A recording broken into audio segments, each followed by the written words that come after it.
I'm not so stupid after all.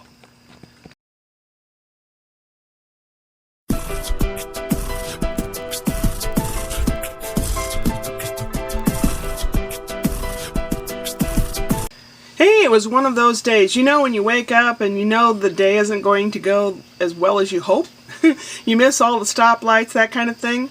I had a job assessment thing to go to this morning from 9 to noon at the employment center. I showed up about 6 minutes late, had to wait at the front desk because a lady couldn't find me in the system.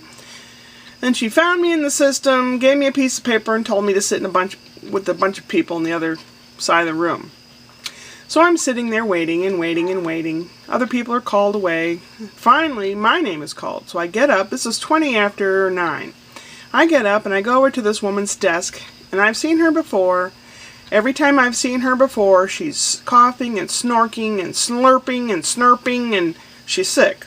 Every time I've ever been there before. So I get kind of creeped out with germs like that. And she is a black lady, and she does not like white people, and she has a hatred towards white people. And she's got this attitude. Oh, what are you here for? I'm like, well, I was told to come and take this assessment thing. She looks my name up in the computer. You're supposed to be here on the 17th. And I said, no, I'm supposed to be here today. And she didn't know what to do. So she gets up and she goes wandering off. And I'm thinking, oh my God. Does anyone know what they're doing here?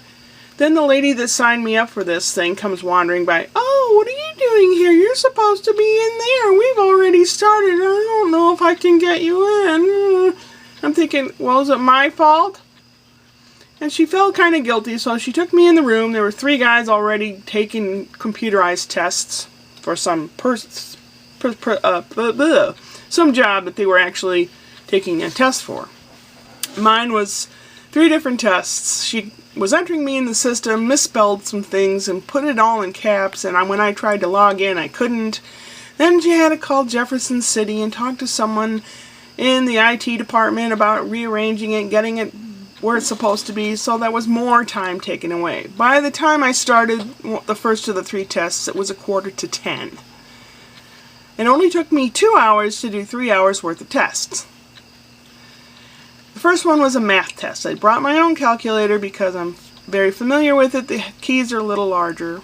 The one she provided was tiny, and I would spend more time trying to hit the right key than it would be to get the right answer. Half the math problems I knew in my head, or I could figure them out by drawing a picture. And my dad used to teach me math by drawing pictures, you know, like percentages and graphs and things like that. So I did that. That was no problem. Then the second one was reasoning. They gave you graphs and charts and things, and then they gave you word problems and asked you to convert things and find the area and the circumference and all this good stuff. That one I felt pretty comfortable with, except for one set of questions. I think there were 3 questions. It was, you are a track coach and you have to run your track team. You have a meet this weekend, or you don't have a meet this weekend, and they had different charts with different things. And I'm thinking, what would Simon do? And I think I might have passed on a couple of those questions because it wasn't worded very well. And I thought, what the hell do they really want? What answer do they want here? I didn't understand what they wanted. Then there was one that was actual rocket science type stuff. Chemistry equations and things like that. And I'm thinking, how many out of 100 people that would take this test, how many people would understand this question and could answer it? Probably 3. But I think I got that one right. It was a question about PSI, pounds per square inch, and sodium phosphate and various things like that. And to make it more alkaline or to make it less alkaline or this or that, what do you have to do? Do you have to do this or add this or take this away, or, you know.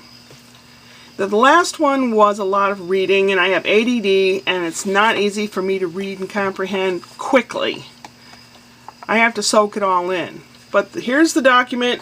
So I took a piece of paper and did that on the screen so I could I could read it. They were forms and memos and stuff like that, and they'd ask you questions like, if you worked at this apartment complex and this happened, what's the first thing that you do? So you have to look through the documentation and see if there's a circumstance like that, and then of the 4 or 5 answers they gave, choose the correct one. Well, I did pretty well. I finished 3 hours worth of testing in 2 hours. The lady was impressed, said I did really, really well, and what was I going to do with these scores? Am I entering a program? And I said, no, I was told that I had to do this for my unemployment qualification. Oh, no, no. And I'm thinking, does anyone here know what the hell they're doing? I didn't say it, but I thought it. If I were on one of those movies or TV shows, that you would have heard it echo through the building. Does anyone here know what the hell they're doing? Came home. I don't even know if I got anything accomplished here or not. I don't think I did. I had to lie down with the cat and got up, and now I'm going to make something for my cooking video. I didn't get much done today. Didn't feel too good. I don't know if it's mentally worried about the germs I might have picked up there. Yeah. My brother says I'm a germaphobe. Maybe, but better to be cautious, especially when you don't have any health care. But anyway, blither, blither, blither. Tomorrow's Whoop Whoop Wednesday, and then the rest of the week. I have some other things happening the rest of the week, like Friday is free dental appointment day or something. It's first come, first serve, and I have to direct travel 30 miles to get there and be there like 6:30 or 7 in the morning to either have a tooth pulled, or at least the dentist will tell me what I need to have done. I'm dreading that, but it needs to be done. So, that's what it looks like today. I'll catch you later. Upward and onward.